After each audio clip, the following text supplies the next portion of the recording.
2. Hello, everybody, and welcome back to the Duel Screens Gamescast. I am one of your hosts, Stephen Fontana, and with me, as always, he's bringing the awesome sauce, and he just got himself a tall glass of water because it is going to be a hell of a show. He is Andy Esimakis. How are you, Andy? I feel like a jock today. Jock? Yeah. Like one of them sports guys? Yeah. I played some sports games this weekend, Stephen. You played a sports game? Me too. I did too, actually. Well, I played Blades of Steel. That's what I did. Blades of Steel. Mm-hmm. With the old sibling, with the older brother. And that was a lot of fun. His ass? No, I lost, but still, I played. That's all that matters. Okay, yeah, you did. You got in there. I indulged for 20 minutes. I'm happy. I'm happy you indulged. And I'm happy for you, listeners, for indulging us by lending us your ears on this, the Duel Screens Gamescast. This is a show where Andy and I, we cherry pick some news, and we go over it, and we talk about it, and then we yell at each other and at you about the news. And it posts each and every Monday for your listening pleasure on your podcast service of choice, including our home, podbean.com, and, of course, iHeartRadio and Spotify, eventually, if those feeds ever actually update, because it's been quite annoying lately. But if you can find us on third-party apps pretty damn easily. So, and Podbean is the number one. So go there. And, of course, we record this live on twitch.tv/Duel Screen streams every Sunday night, sometimes Monday if we can't make Sunday work. But we're here on Sunday night live, so we do like to answer questions and comments from the chat. So if you hear us talking to people, that is who that is. Before we get into the show, let's tell you about our other shows, because we had a great show on Thursday, and we have an even better show coming up this Thursday. And of course, we're talking about the Duel Screens Podcast. That is the interview show where we bring on industry guests to talk about their video game, their project. I mean, it could be anybody. It could be anybody, programmer, artist. And as next week's guest is concerned, a voice actor. And not just a voice actor. He is an actor.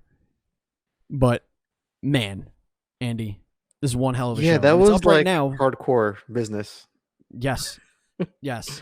And, folks, you can listen to that episode right now if you support us on patreon.com/NDS podcast, just like our Patreon producers, FNH Paul and Colton the Apprentice Nestler. Now, you do have to support us at the $5 tier to get that, but the shows go up as soon as we record them, and we recorded this one last Thursday. So it's up, and it was a fantastic show, and it was with Tommy Earl Jenkins, who plays Die Hardman in Death Stranding, and it was a fantastic episode. We learned so much about Kojima, about the process.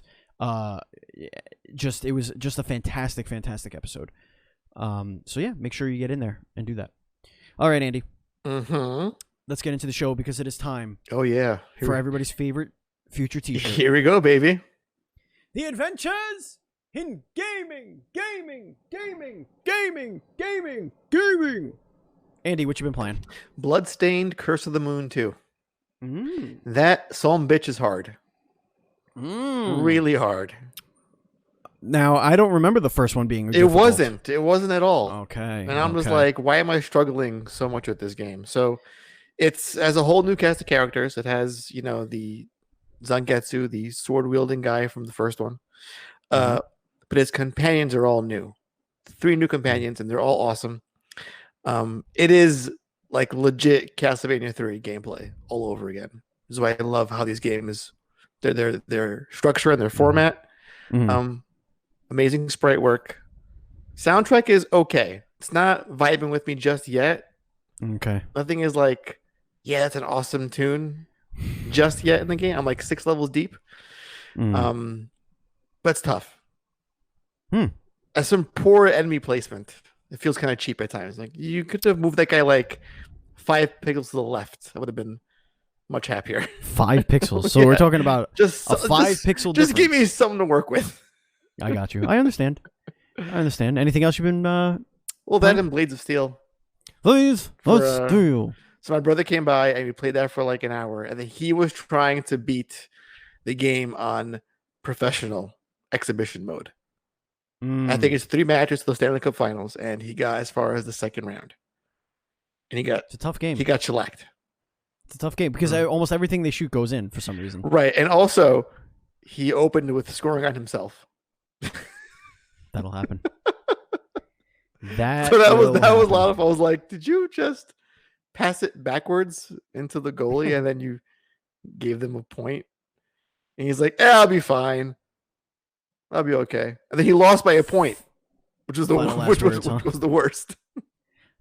I tried NBA 2K20, since it's free. I'm terrible at it. We both did some sport. Yeah. I'm real bad at it. Yeah, no. Like, really not good. So I'm thoroughly impressed with how that looks. And like the pregame, they do like news stuff. Like they have the NBA sports desk. You got Shaq there doing like interview stuff. Like it's really cool. Like they did a fantastic job on it. But yeah, I'm awful at it. What else? So I got bit by the Call of Duty Warzone bug. How's that going for you? It's going. Is it good? Going.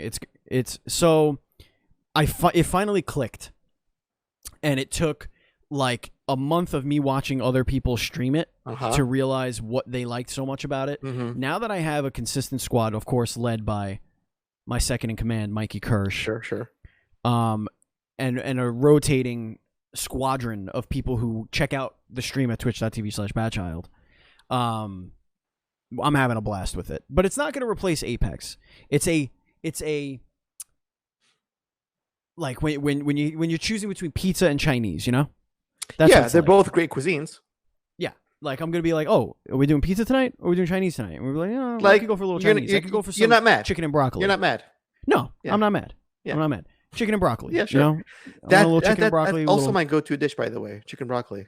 I do. Yeah, I do that or the. And I do the and I do chicken fried rice. Sweet and sour. I like sweet and sour too. Yeah, I like sweet and sour. But yeah, I usually go chicken and broccoli, a little chicken fried rice. I mix them together a little bit. You know, I like to smother my rice in soy sauce. That's a fast way to die. Yeah, well, you know, you got to do it. Did you ever get French fries from a Chinese food takeout place? They're actually quite decent. Not bad. Yeah. I know.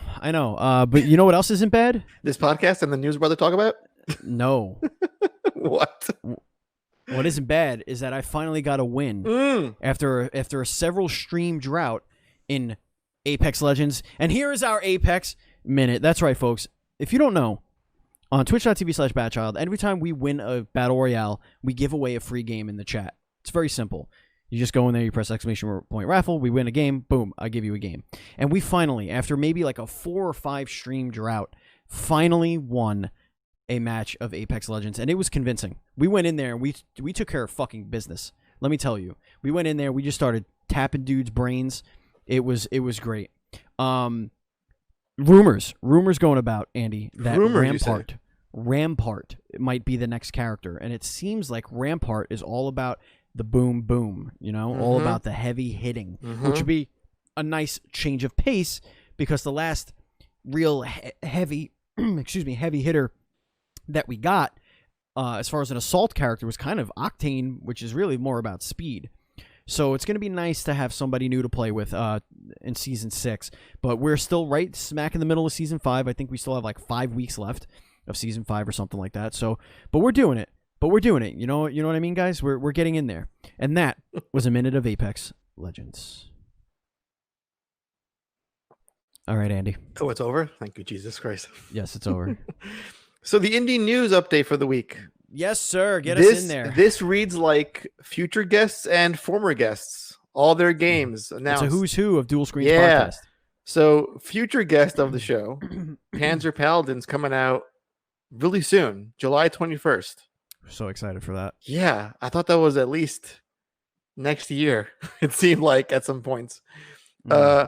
Former guest of the show, Carry On, is coming on 7/23.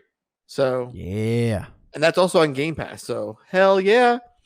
And recent former guest of the show, Fall Guys, is coming out August 4th. That game is going to be. Did you see the game that it's in top 10 of sales? Yeah. Pre-orders? You talking about Carry On? No, Fall Guys. Dude, Carry On was on the top 10 list too, on Steam. On Steam? On Steam, yeah. Fall Guys was like, if you're looking at the front page, it was the bottom one before you had to scroll, so it was probably like maybe number 6. But yeah, I'm so happy for them. Yeah. I think what are they charging for that? $30, I think. I believe so. know. Yeah, $20. It's worth every cent, as far as I'm concerned. I'm very excited. I'm very, very excited for that game. We're gonna be all up inside that game. You have no idea. All in it, you guys. We're gonna be all in it, dude. I can't wait to play this game with you. I'm so excited. I really hope everybody gets it. I know it's expensive, but like, I really hope. We may have to do some giveaways of this game, like at least 3 or 4 copies. That's a lot of copies. That's a lot of money. Well, you know what? We're all about giving back to the community and the folks. Buzz Killington says Ooblets came out this week as well. Sure. Thanks, Buzz. Thanks for that information. It's gonna add that to my list. Yeah, put that on the list. All right, ladies and germs. Or it's out this week. Sorry, not that it's coming out this week. All right, so it's not that. I'm just gonna adjust my ass in this chair a little bit. Whatever. Doesn't matter. A lot of stuff happened today alone. A lot of things. Let alone happened. the week, the last week. Let's kick it off with one of the bigger things. The Ubisoft had its first Ubisoft Forward digital showcase event. So we got to look at a couple of really cool things here. Of course, we had to have Just Dance Season 3. I mean, you got to have it at Ubisoft. Yeah. You got to. Not for me. We also have a 80s update to The Crew 2, which is coming as well. Trials Rising is getting a new track, a long, huge track, I guess. It's going to be free for everybody. Ghost Recon Breakpoint is getting a free title update on July 15th. It adds AI teammates to the game for the first time, which you need because nobody's playing the game. Brawlhalla is coming to iOS and Android devices, which is pretty cool. They showed more of Hyperscape. We have more of kind of what that universe is, and it's essentially Ready Player One. Right. Dystopian. There's 10 billion people in the world, and the world is pretty unlivable on the outside. Here's a VR thing to play in and have fun. So, yeah, they send so you forget about VR the woes of your life. But there's some nefarious things happening in this virtual world, but of course, unfortunately. there's always nefariety. There are people that may or may not be messing with the code, as it were. Oh, boy. And people are mysteriously disappearing in real life who are playing the game. So that's effed. We also got Assassin's Creed Valhalla. We got a deep dive into that, and we actually got to see gameplay, which I know we've seen before, but this was much deeper. It's also confirmed that it's going to have a November 17th release date. Yes, sir. The cool thing about Assassin's Creed at this point, like really from Origins was where it really started. Maybe before that, but I want to say Origins is when it really clicked for people. It maybe Unity, but I want to say it was Origins, where it seems like they have officially gone full RPG with it. It's now just a full action RPG. That's Origins. And for me, the biggest takeaway here was I loved all the things that weren't Assassin's Creed. Like the whole base building and the fishing. Right. All the new stuff. So all the fun new stuff that isn't just the core janky looking combat that is Assassin's Creed that we know and love at this point. Right. The extra stuff was what made it for me. Now, it didn't look all that impressive to me, to be honest, like visually. It looked fine. It looked fun. It looked fine. That's what I want to say. It just looked fine. To me, it's like I feel like The Witcher 3 had a big influence on what Assassin's Creed is doing. Or games like it, at least, for sure. Yeah.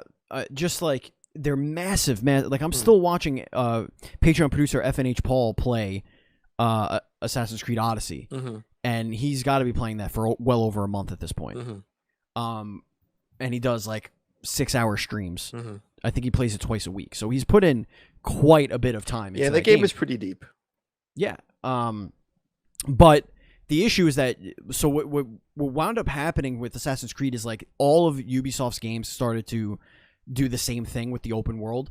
Go to this mark, do this quest, rinse and repeat, get this item, bring it here, do, whatever. Unlock tower, unlock more of the map, rinse and repeat. Oh, hey, Division.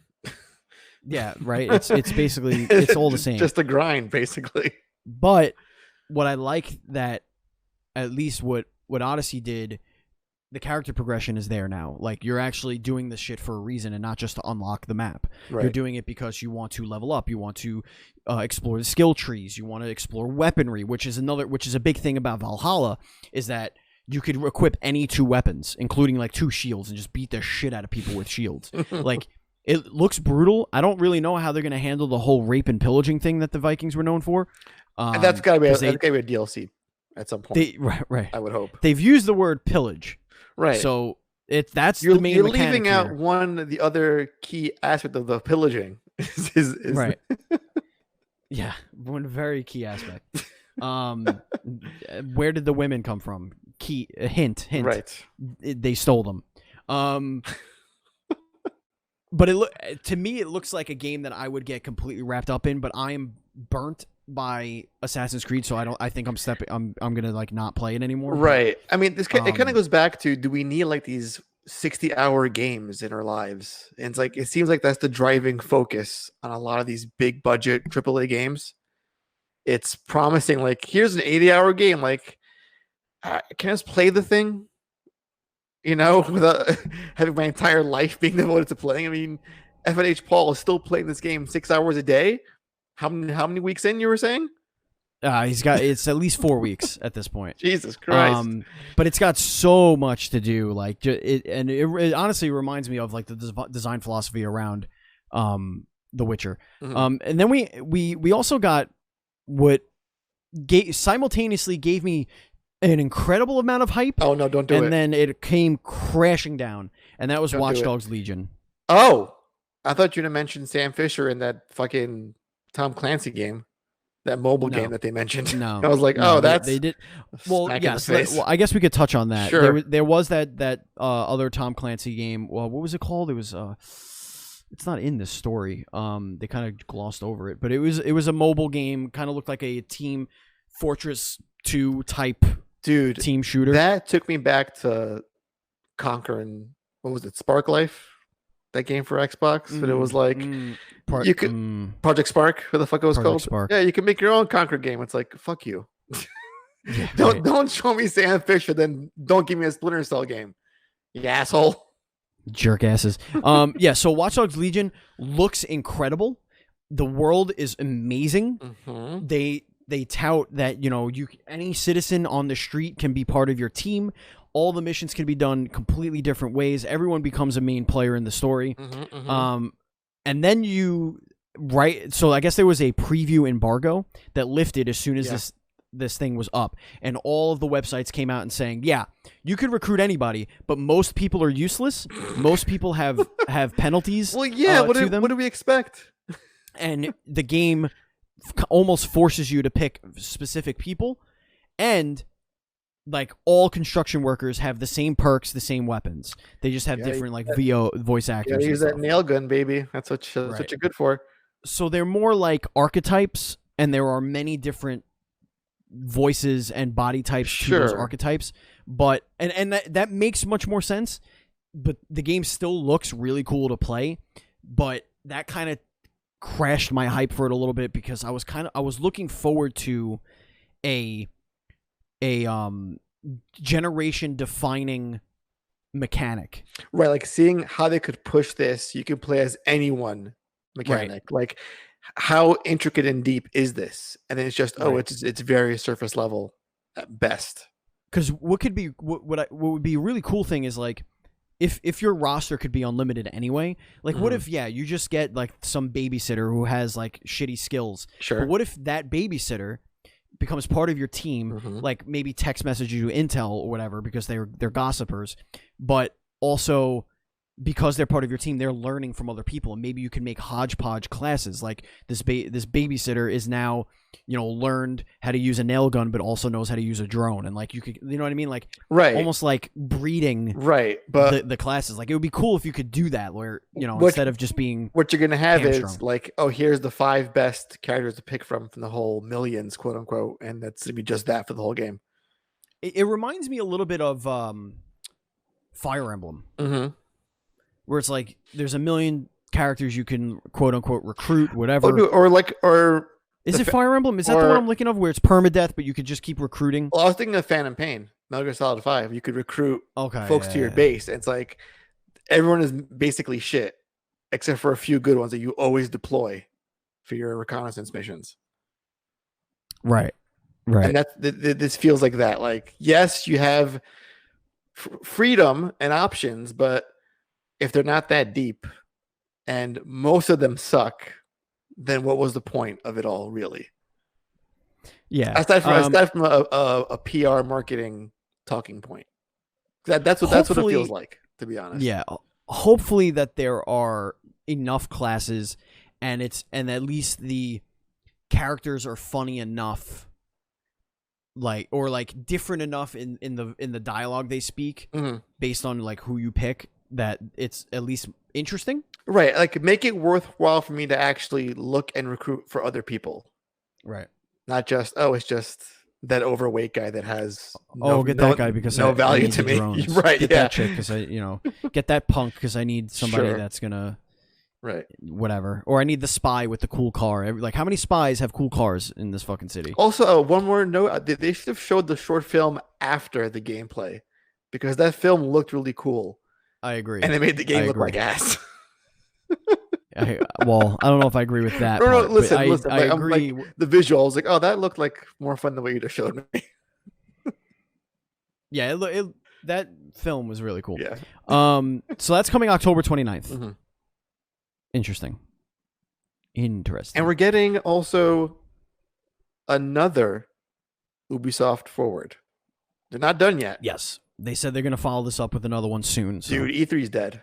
E3 is that mother effer is dead. Ain't coming back. What's the point? Ain't coming back no more. We finished off the show with Far Cry 6. Oh, yes. Which Giancarlo Esposito is starring in it. It is what I'm not big. I've never played a Far Cry, but I know that this is, I think, Far Cry 3's villain as a kid.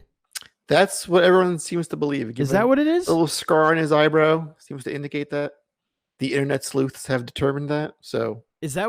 I think I don't know, with the scar. I don't know if I'm right. That's what most folks seem to believe. He called him something. He did say the kid's name, but I think he just called him Mijo. That's all I heard him call him in the trailer. Oh, I don't know. Diego, that's what they call him. His name was Diego, I think. Okay. I think that is right, Buzz Killington. Thank you for bringing that up. And Voss is the one that everybody thinks he is. I still think it's possible. It's all a big fake out. But either way, that fucking trailer was awesome. Was that in-game footage, or was that just a CG trailer? I didn't catch that. Because I don't know. Listen, I don't know. The facial capture is phenomenal. But again, it looked gorgeous. This is taking me back to Dead Island, Killzone 2. Looks great, but was I watching in-game, in-engine footage, or just a trailer, a CG trailer for promotional use? They just call it a reveal trailer, so I don't know. Yeah, that seems like it's just CG to me. Far Cry is not like on the cutting edge of graphics, I feel. They don't push for that stuff. Never have. No, so that's what it looks like. I'll be impressed for sure, but yeah. But that was very likely just a fancy schmancy CG trailer just for unveiling's sake. Which, when you watch it 2 days prior when it was leaked, what are you going to do? What are you going to do, All right, Andy, hit us up with your first news story. So this was an interesting bit of news. Phil Spencer said a lot of words.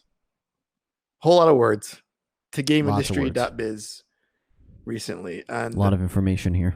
He talked about them acquiring more studios in the future, and but the main thing he hit on was the Xbox Series X and if it's being held back by the Xbox One. So here's a few choice quotes I want to go through really quickly, and we'll just discuss, you and I. How does that sound, Steven? Sound good to you? Perfect. Okay. Sounds perfect. Here's what Phil says. Frankly, held back is a meme that gets created by people who are too caught up in device competition. So off the bat, it seems like we're dismissing critical thinking, and it's just fanboys saying not a real concern. Okay, let's go deeper. Yes, every developer is going to find a line and say that this is the hardware that I am going to support. But the diversity of hardware choice in PC has not held back the highest fidelity PC games on the market. The highest fidelity PC games rival anything that anybody has ever seen in video games. Have you seen Last of Us Part 2? Have you seen God of War? Those don't rival that. But moving on. So this idea that developers don't know how to develop games or build games or game engines or ecosystems that work across a set of hardware, there's a proof point in PC that shows that's not the case. So he's saying because we have different hardware specs for PCs, that games can scale differently between different PC builds. That is the proof that the Xbox Series X will not be held back by the Xbox One, because their model is that for the first at least 2 years, all their games are going to be cross-generational. Okay? Right. So before I ask you for your opinion on what all this means, I'm going to quote George Carlin. There was a great bit he did a long time ago about spotting bullshit when people speak. And this is one of those moments when I feel like Phil Spencer is talking out of his ass. It's you listen and it's like, well, he seems fairly intelligent. He's full of shit.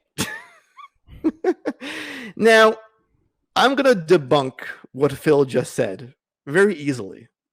Now, I'm going to use two key examples of two games that are coming out for the Series X. Okay? Okay. Ready for this? Yes, please. Okay. Yes, I'm ready. So Phil is saying, if I can get this correctly, that the Series X will not be held back by the Xbox One X. That just like how PCs have different builds, we'll have the highest level of the Series X, but the floor is going to be the One X. That's what it sounds like to me. Like it won't go past that point, but they won't be holding back the games per se. Okay. Ebb Software, developer of Scorn, and that was that funky looking H.R. Geiger game that they showed at the Microsoft Games gameplay reveal, air quotes. Had this to say about making the game for the Series X. Oh, and it's only for the Series X, by the way. We don't want to make any compromises, and Series X certainly enables us to do just that. But wait, there's more. Blooper Team, developer of The Medium, had this to say about the Series X and the game. No, it's a Series X exclusive. The gameplay mechanics we're creating for the Medium can be fully realized only on next-gen hardware.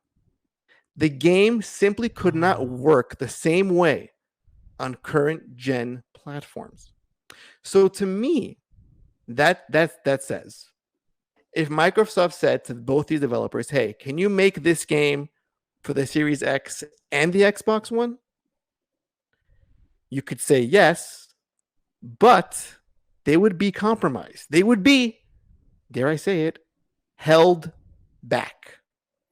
And that's what he's not getting. Now your thoughts.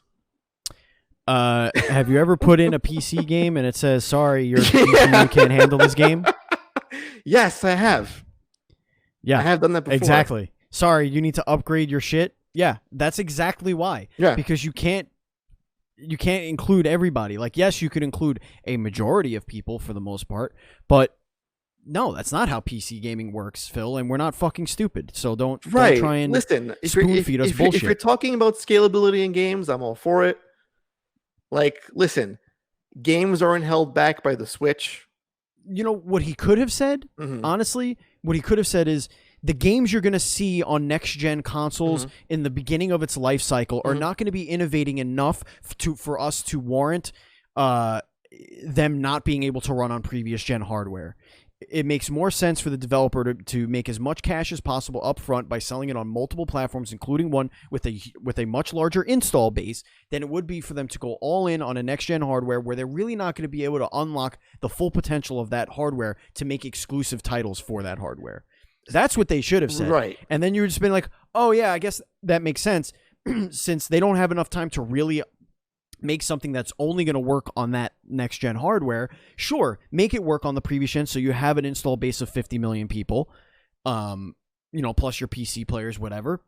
Mm-hmm. Great idea. Yeah, that's a great idea. But that's just not the case for higher-end stuff. Like, once we get into year 3, calendar...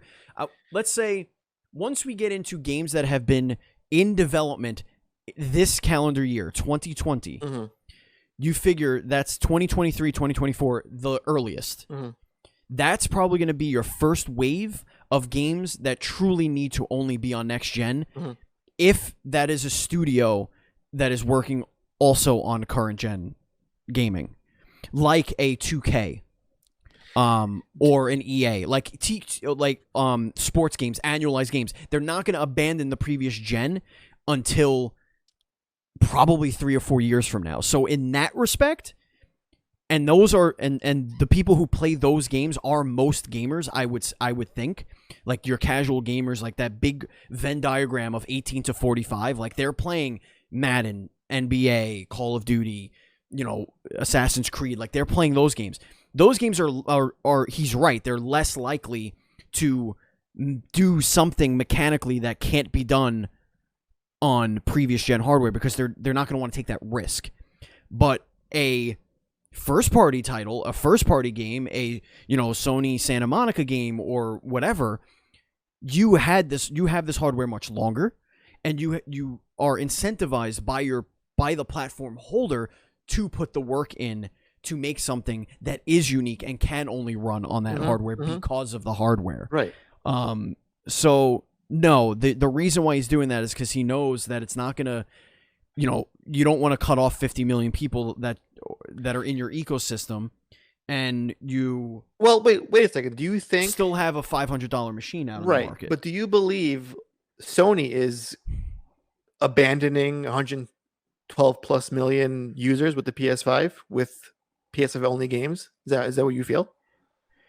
Well, PlayStation's done it before. Like, and so does Nintendo. This is how gaming works. What I'm saying is like what PlayStation usually does is they have their swan songs, which we're getting now. We have one left, I think.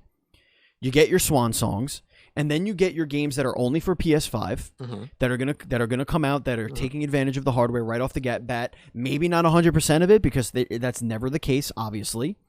But Killzone Shadowfall, that was not a previous gen whatever game, that was not held back because it needed to come on PS3 also. Or good old Knack. Don't forget about Knack. Don't forget Knack had Knack, baby.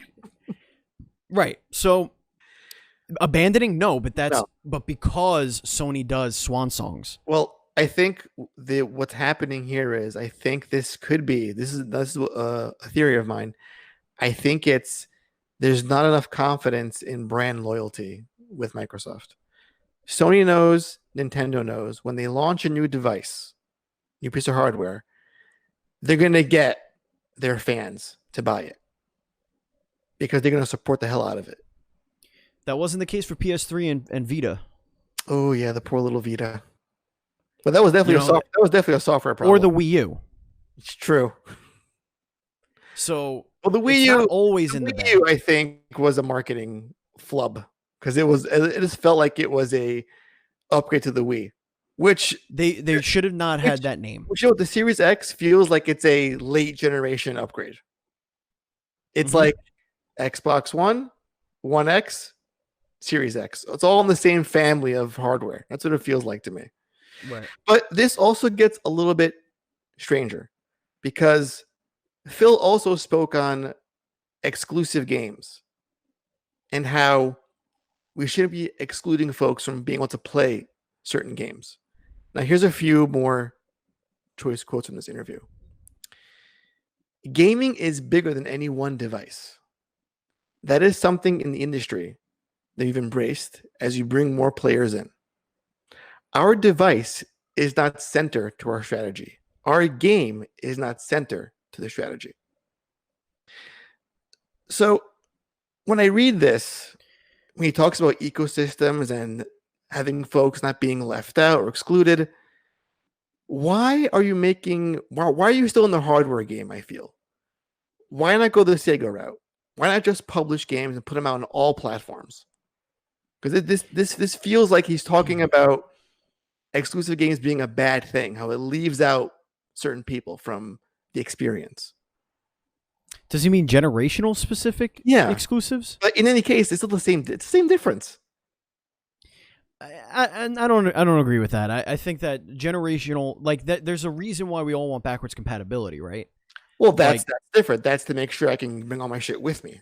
It's the next, right? But it's two sides of the same coin.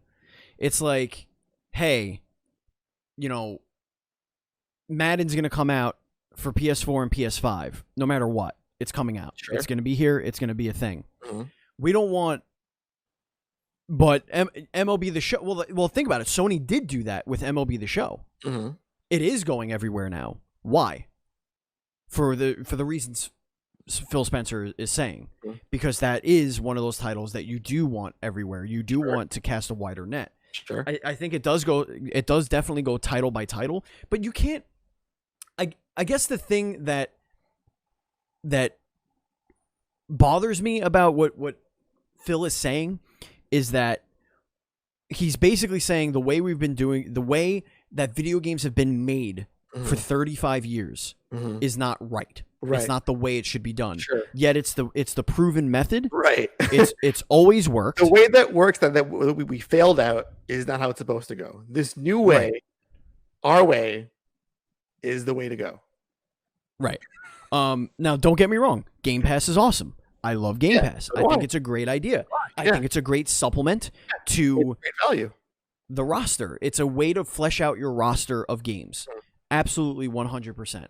But you cannot lose sight of the fact as a fanboy of whatever system, whatever ecosystem, whatever brand loyalty you have, you cannot forget that Game Pass came out of the Xbox's ridiculously on fire, flaming failure of this generation. Yeah, that is why this thing came around. Is because they failed spectacularly. Yeah. Do you so think they made up for it with a Game Pass, and now people are seeing the value in that? Right. Do we think that if they sold as many or more Xbox Ones as PS4s did, we'd have a Game Pass today? I really don't think so. There's no chance in hell they would have. That wouldn't exist. There's no chance in hell. The only way that they might is if this next generation coming up still had a multi-tier approach. Like if that was still, because they don't make those decisions overnight. That's something they've been talking about at least for 6 years. Right. Like just based on how business plans are rolled out and like how that kind of stuff happens. If that was their plan all along, then probably not. Dude, I don't understand how, from a consumer perspective, how you don't want to incentivize folks to buy your new flashy machine. You need to have something to push it, to sell it. And I really feel like you keep stumbling on that. You keep getting hung up on that. But that's what it is, though. But it's not, because you're forgetting. You're forgetting that these games are available on a PC that costs $1,000 or more to run. What's incentivizing people to buy your machine is that they're going to run just as good as a high-end PC, and the consoles are going to be less than $600. I can get the same exact games on the machine I already own without buying a new machine. Where's the incentive to buy the new machine? Who they're trying to cater to are the people who did not. There are 50 million people that are playing Xbox and 110, 125 million people playing PlayStation.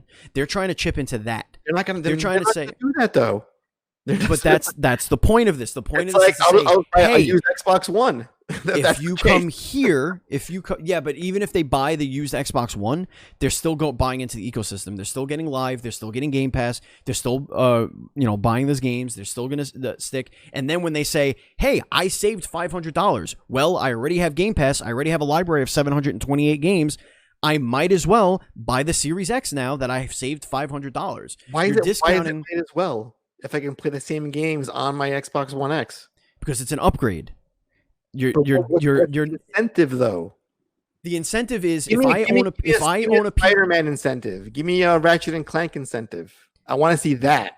The incentive is still there. If you have your PlayStation 4 and your PlayStation 4 is slow, the PS4 quality marker for the games that come out on PS5 is slowly going backwards, you're going to upgrade to the next within your means. They're giving consumer option for something that they never had before. It was one or the other. It was this or that or nothing. Those were their options. What Microsoft is saying is there are people that can afford $300, there are people that can afford $600, and then of course there are people that could afford $1,200.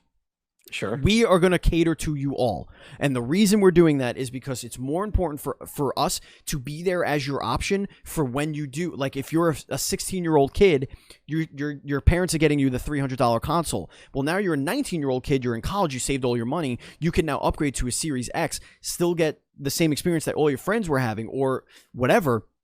But now it runs better, it looks better, it plays better, like everything is better about it. It's truly a next gen experience. And that's why they're doing this for 18 months, because they gotta give people, especially the ones that invested in the Series X or the One X rather, they have to give them some sort of like pat on the back saying, no, we're gonna be with you, we're gonna stick with you on this one. But in a year and a half to 2 years, like, you're going to start having to think about moving over, but we're giving you a couple of years to save to do it. Listen, that's all fine and dandy. If you want to say it'll take 2 years for those sales to kick off, that's fine. I'm saying when you launch the thing, why are you buying it on the first day? Day one. It's the same reason, like the chat is saying, it's the same reason why people buy the iPhone, the next iPhone. They line up all day for the next iPhone year after year after year because it runs things better, it does things slightly better, and they want the new shiny thing. And those are $2,000 phones. We're not even talking about that. Like, we're talking about a $500 console. So I think just by having the option on the table for these people gives them the incentive in itself. Mm-hmm. It's saying you have this option. It's there. It's the new shiny thing. You can do it, but you don't have to.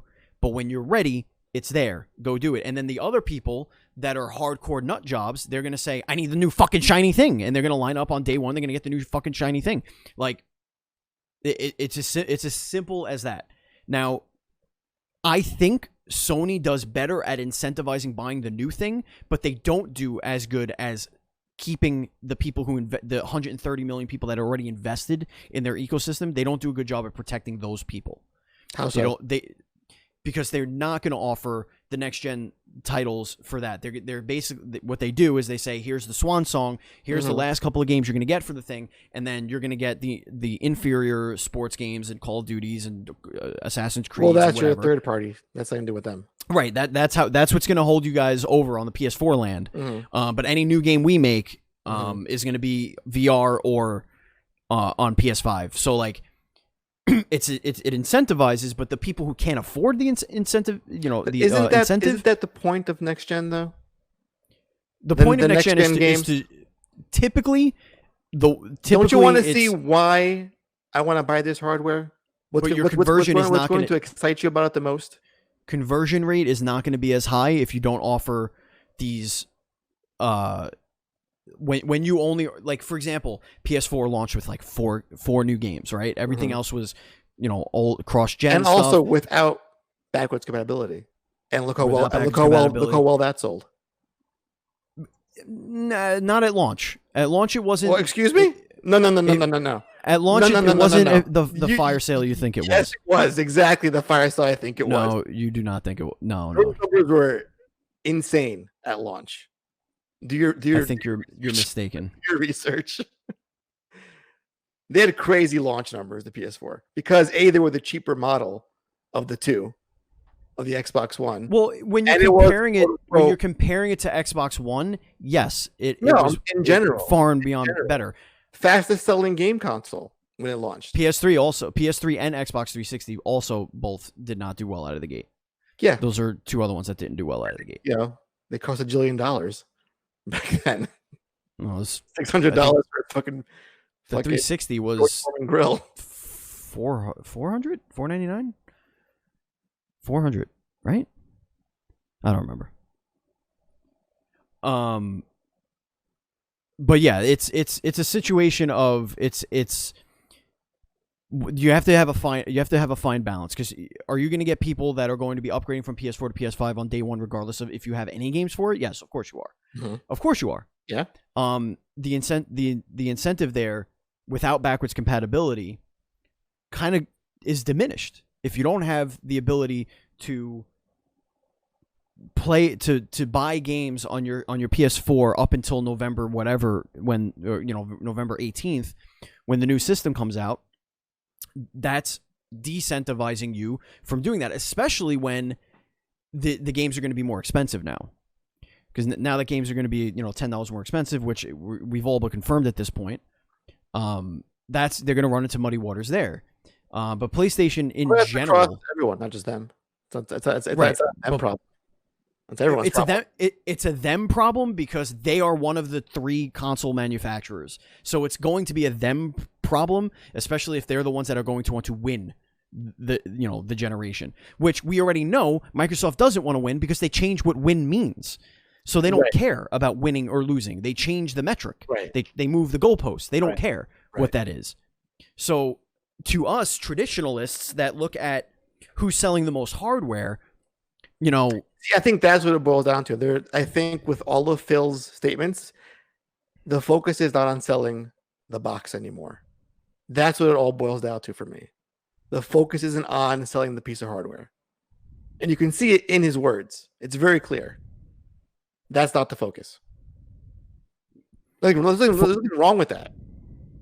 But that's not what they're most focused on right now.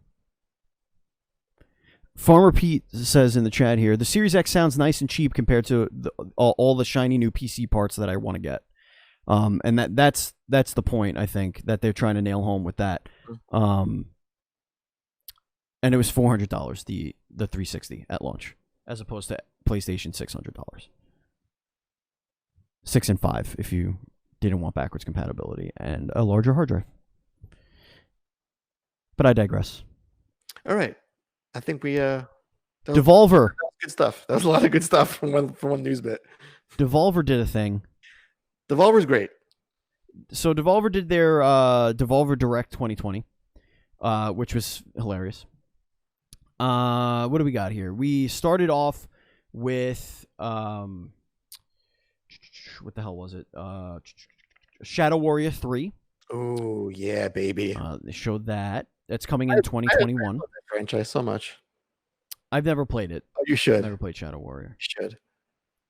The over the top like Asian accent delivery and the one-liners are just hilarious.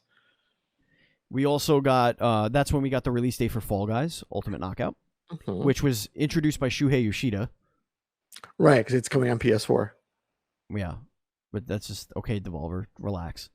Hey, we had Phil at the fucking Ubisoft Forward thing talking about. But then Phil was here. And then Phil came here to talk about Carrion coming to Game Pass, which was nice. And then they revealed the. Oh no, that was at the end. They had Serious Sam 4. Got it. Mm-hmm. And then they revealed.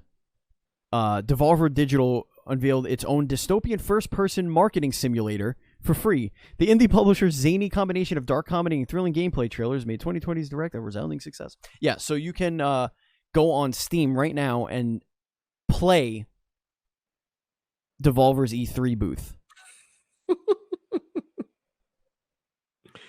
Which was interesting. Oh, yeah, man. Again, they're hilarious. They're fun. I was expecting more games. I was expecting more stuff like that, but whatever. It was what it was. I feel like they know how much of a joke they are in this space. It's hard to keep being a parody of yourself every single year. Because now, like, when they first came out the gate with their first E3 presentation, it was only they were in on the joke. Right. But now we're all in on the joke. So how do you? It's a bit hard to impress year after year. But they find a way. It's still hilarious, but it's not. Did you watch Limited Run Games? No, I didn't see presentation? that. I didn't see that. That was hilarious. Oh, they okay. did. The two guys did it in front of a green screen, obviously, but they put them on an E3 stage with like PS2 level graphics of like crowd people, and like we're pumping in crowd noise and stuff. It was really, really stupid and silly. Before you go forward about Ubisoft's event, dude, I do not miss like cringy, awkward hosts trying to be funny at E3. Hi, I'm here to tell you about Rainbow Six. You have like some, Siege. B or C tier celebrity giving a presentation. It's like, hey guys, right. We're going to introduce to you Carrot Top. Yeah, Here to tell you all about our new game, Fall Guys Ultimate Knockout. The internet's #1 prop comedian. We got Mark Paul Gosselaar talking about the new Far Cry. Hit away, Zach Morris. All right. Go ahead, hit us up with this next story. This is upsetting. This was God. Why? So, Deadly Premonition 2, A Blessing in Disguise. Oh. It's the most ironic name for this game because it is a curse and not a blessing. Sounds like it. So the frame rate is an absolute nightmare. These games aren't about like high graphic output and like cutting edge anything. They're pretty low key. They're just below a AA game, I feel. They're not quite indie, but they're not quite what a AA could be. It's got a decent sized budget. And the first game was so B-movie, so schlock, so charming. It was an instant classic. Now this runs like dog shit. And I feel it's because it's on the Switch. And it wasn't optimized for the Switch. And the worst thing is, they're releasing it in this broken state. Knowing what's happening. They know that it runs like shit. And they're fine with that. They're discussing a potential patch at some point that's not guaranteed. So why am I going to buy this game if it runs like ass? Tell me. And why are you allowing this to come out? I have a question. Sure, go ahead. Does Deadly Premonition 2 need to be coming out on Switch right now? No. Is there a reason why this game can't come out in October? Listen, I'm not even sure why it's even on the Switch.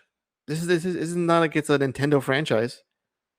This is just doesn't make any sense, man. Trying to get I get it. Like Nintendo wants to have some extra oomph, some third-party support on its system. I get it. Nothing makes any sense. And they should pursue that. But have the thing work properly and run well enough. I've seen videos. It looks almost unplayable.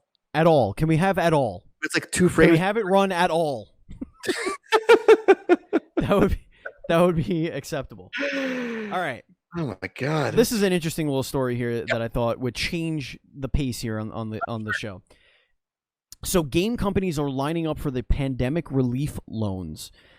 This is coming from gamesindustry.biz. Developers take advantage of a U.S. program that will forgive loans for retaining staff. The deadline to apply is August 8th. They had done this before for the small businesses. So I guess this is it's a paycheck protection program. So it's still the PPP. So let's read this, a little bit of this. While some corners of the games industry have seen their businesses improve with the ongoing COVID-19 pandemic, others aren't so fortunate. As part of its COVID-19 response, the United States launched the Paycheck Protection Program, the PPP, to incentivize, right? Is that what that's supposed to say? Yeah. Employers to keep staff on payroll, and a Games Industry.biz review of publicly released data from the program identified more than 75 game companies who have combined for a minimum of $30 million in loans. Under the terms of the program, the loans carry an interest rate of 1% and can be forgiven if the borrowing business spends at least 60% of the money on payroll. There are no fees or collateral required. It should be 100% because it's called the Paycheck Protection Program. I digress. That was me. I interjected there. There's still time for developers to take advantage of the program, as the deadline to apply it for the PPP is August 8th. So, as of June 30th, nearly 4.9 million PPP loans have been approved for a total of more than $521 billion loaned. Loans of $150,000 or less make up 86.5% of the loans approved and 27.2% of the money loaned.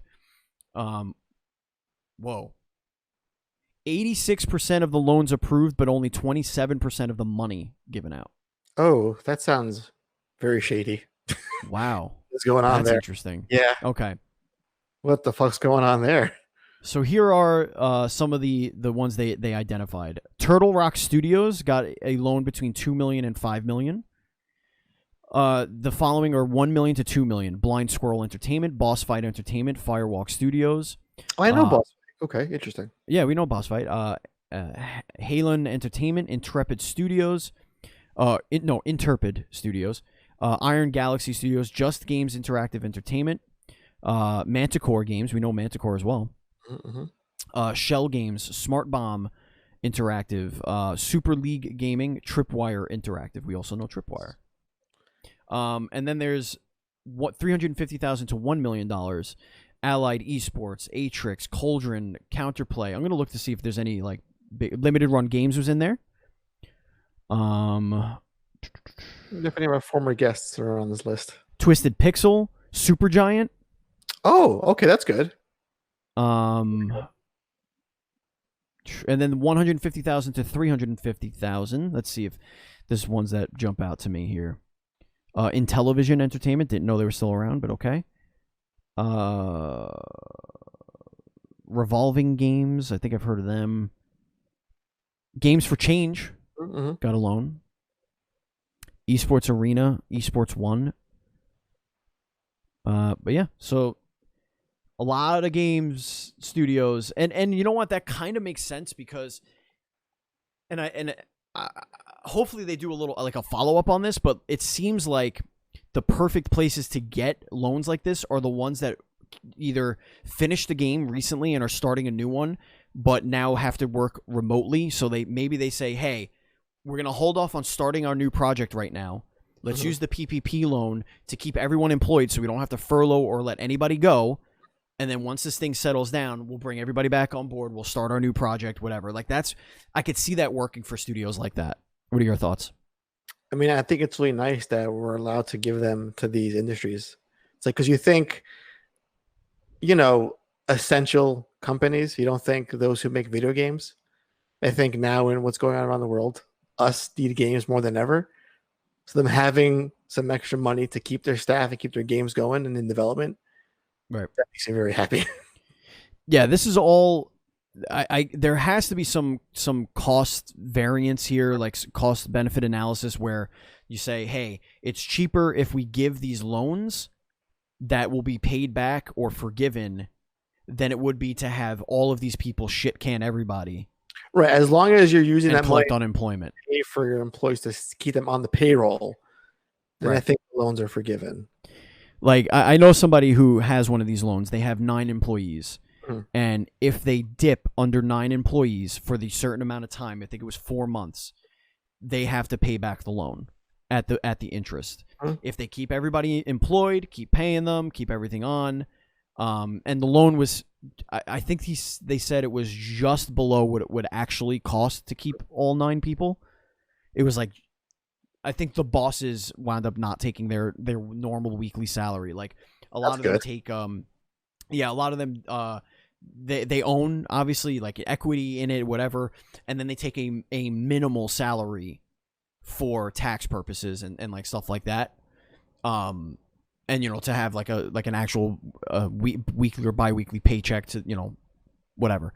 And they forfeit that so they can make up the difference. But yeah, it's interesting. That's how it should work. The owner at the end should get paid. You would think. Yeah, I mean, I agree and disagree. Like if you and I had employees, right, and we were dependent wholly on Patreon, and half our Patreon left, and because of COVID, they can't afford it. And we got this loan, like we still have bills to pay, Right, but then again, when you have staff, people that are employed by you, they're trading a fixed wage for that security. Right. Us, as the owner, we take all the risk in the business, so right. you get paid at the end. That's at least how I view. It's capitalism, how it should be running, in a sense, but not always. Right. Right.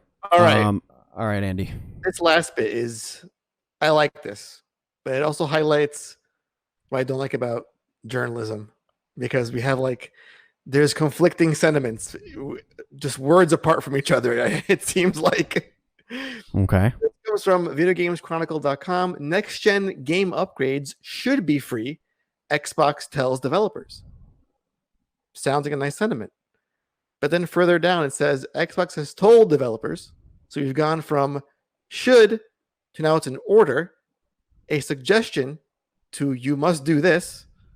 That they cannot charge players to upgrade their current gen games to Xbox Series X.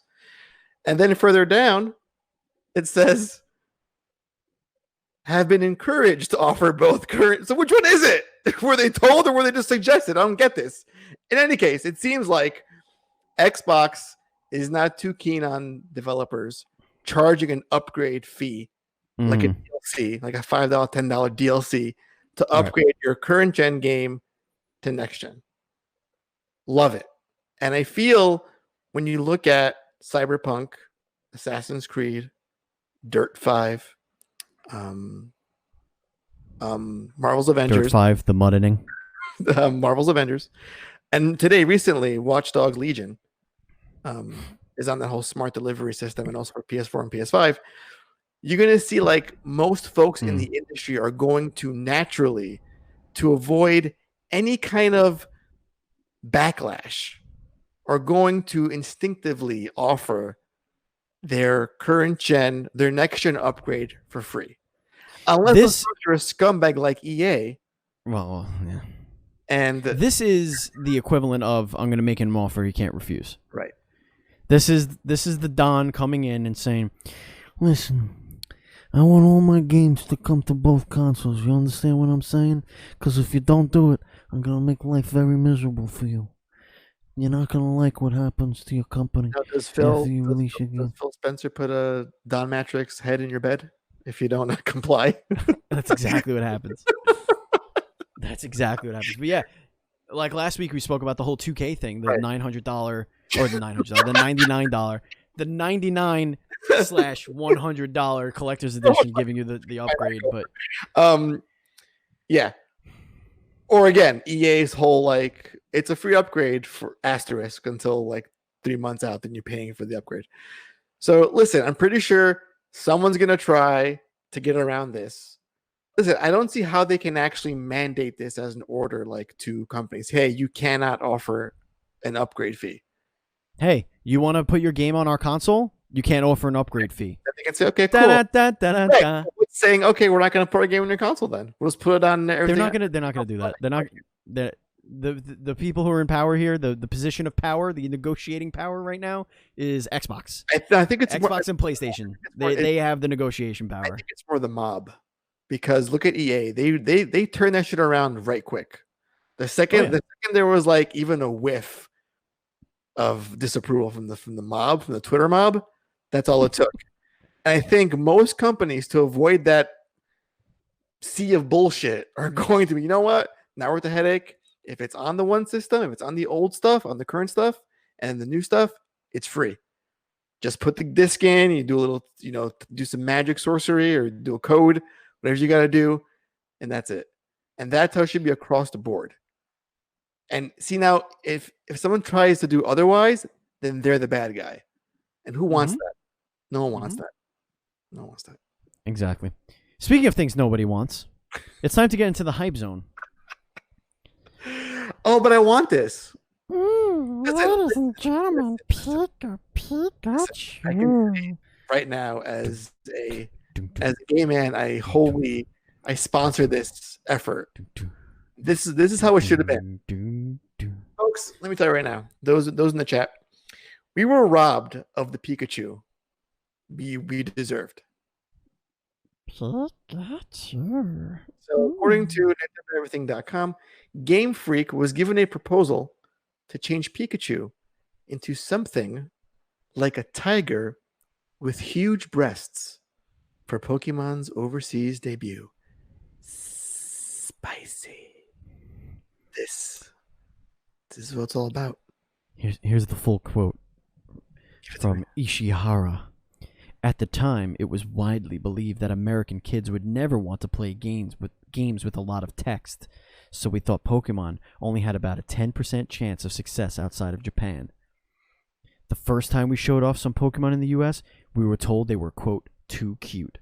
The staff in America submitted their ideas for replacement designs, but we just couldn't believe the kind of stuff they were proposing. They turned Pikachu into something like a tiger with huge breasts. It looked like a character from the musical Cats. See it. When I asked, how is this supposed to be Pikachu, they said, well, look, there's its tail right there. Seriously, that was the kind of stuff they were producing. This is a huge letdown. This is... Can we get the document of this? I want to see what it looks like. Please tell me someone drew it to show it to me. I want to see what it looks like. I wonder what they made Voltorb look like. So I also want to... Can we make it look more like a testicle? Just two low-hanging balls. Right. I love how the sentiment is like Americans don't want to read. No, Americans just want good games, dude. They want big titties. Who thought of this? How was it wildly believed that American kids don't want to read in their games? Were we in the 20s in education yet? I don't know. 20s and 30s, something like that. What other games were around this time that had reading in it and not tits? Or both. First of all, like, no games had tits at this juncture. Well, Did we have Tifa? Tifa was well endowed. Lara Croft was well endowed. This sounds like it's Pokemon for the first time here, though. This is like Pokemon Red and Blue days, I imagine. So Oh, did boy. we have Tifa in her titties back then at this time? I don't think so. Oh man. Mikey Kirsch put a knowyourmeme.com photo of the American Pikachu, aka Titty Chew. I want to ask who's our. You know what? Let's do a contest right now in the chat. Show off your artistic skills. Draw us your version of Tiger Chew with big titties, and the best one. We'll buy you a game of your choice. How about that? Whoa. I said it. Whoa. I see about 8 people in the chat right now. Get the drawing, people. Get the drawing. You have 1 week. A game of your choice, which we have Ghost of Tsushima coming out, guys. Game of your choice. We will buy you a game of your Yikes. choice. Buy a game of your choice. Wow. Now, nothing Wow. funky. Like, I want the fucking, I want the collector edition with the silver balls on it that cost $500. It's a simple, we'll do a $60 ceiling. That's where we'll cap out. 60 All bucks. right. That Not next gen shit.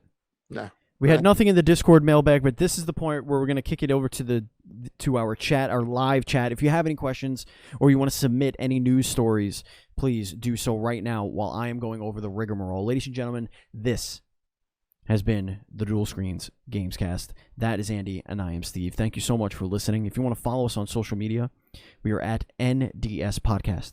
I am at Batchild27, and Andy is at Pantsguy. And our Facebook group is facebook.com/groups/DS Podcasts. And if you want to follow my shenanigans on Twitch, I am at twitch.tv/Batchild. I stream at least 4 days a week. We have a lot of fun. We give away games all the time.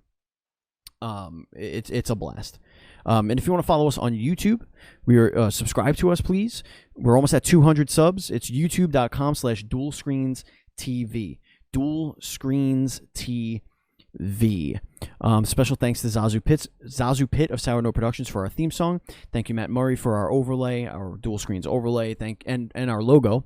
Andrew Douglas for our cartoon art that we post everywhere, all over the place. And again, if you want to join our Patreon, it's patreon.com/NDS Podcast. That's patreon.com/NDS Podcast. You get bonus episodes. You get access to our VIP Discord channel where you can hang out with us all day and just chat about video games all day for as little as $1, folks. Mm-hmm.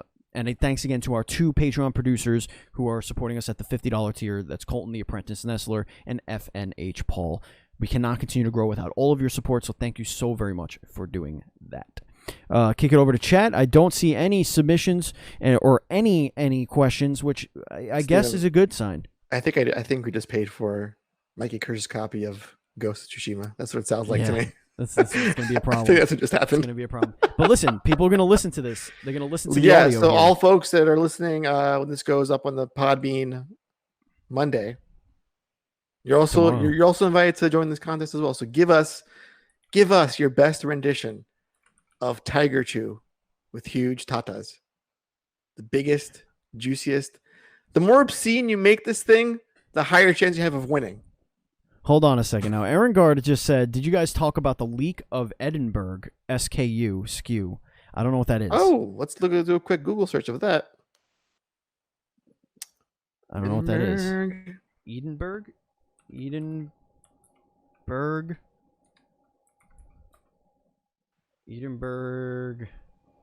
SQ leak? I'm getting gin. I'm getting shoes. Yeah, I'm getting all sorts of stuff. This is some Wayfair shit. Is that what we're getting again? This stuff now? I don't have anything. Oh, okay. Okay. So Xbox OS has 3 new potential systems. Those were the SKUs. Oh. So I guess here it is. The Xbox Edinburgh. I see that. That was a week ago. Interesting though. Still. Yeah. Reset error. A 3rd SKU. What the fuck are you doing, Microsoft? What can it be? What is this? What can it be? Don't give us too many options. Limit yourself. Now, here's the thing. Former Pete is saying, after seeing how good Kirsch can draw in our Discord, I don't stand a chance. Now, here's the thing. Former Pete, that's very wrong. It's got to be out. It's got to move us. You get style points for being more outrageous. Creativity. Right.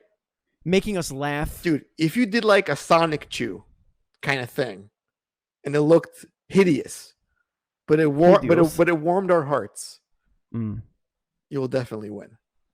So listen, this isn't about raw. Mikey Kirsch has talent. a question. Yeah, sure. Go ahead, Mikey Kirsch. Are we drawing Titty Chew or are we drawing you guys as Titty Chew? Again, artistic expression. Yeah. Artistic expression. Yeah. Artistic expression. All right. But it could be hideous. From repeat, the high odds of being hideous is not. It works in your favor. If it makes us chuckle the hardest, then you will definitely win. That's all. Speaking of chuckling the hardest, we hope you had a good time tonight. We hope you had some laughs. I had a great time. Shared some laughs, shared some tears. Remember, folks, we record this live every Sunday night on twitch.tv/dualscreenstreams, and the video will post on Tuesday on youtube.com/dualscreens.tv, and the audio post every Monday on your podcast service of choice. Thank you, Andy. Thank you, chat. Andy, is there anything you want to tell the kids before we go? Just as big titties as possible. Just as large as you can get them. Massive mammary glands. Obscene. Natural, or do we want genetically enhanced breast tissue? Listen. This is also has to be a Pokemon. It's got to fight. Right. This can't just be some furry. If it has some like booby slapping ability, like that's why they're so double huge. Slap gives double slap. If the Gazongas are big for like, it's got to do a double slap action. I like it. Hey, here this. Draw the thing and give us one signature move that it has. Ooh, now we're getting real creative. Mm-hmm. So an extra chance for you to be as creative as possible. Okay. This one's called the motorboat. It's very effective. Thank you, Andy. Thank you, chat. Thank you, listeners. This has been the Dual Screens Gamescast. Thank you so much. And as always, please be excellent to each other.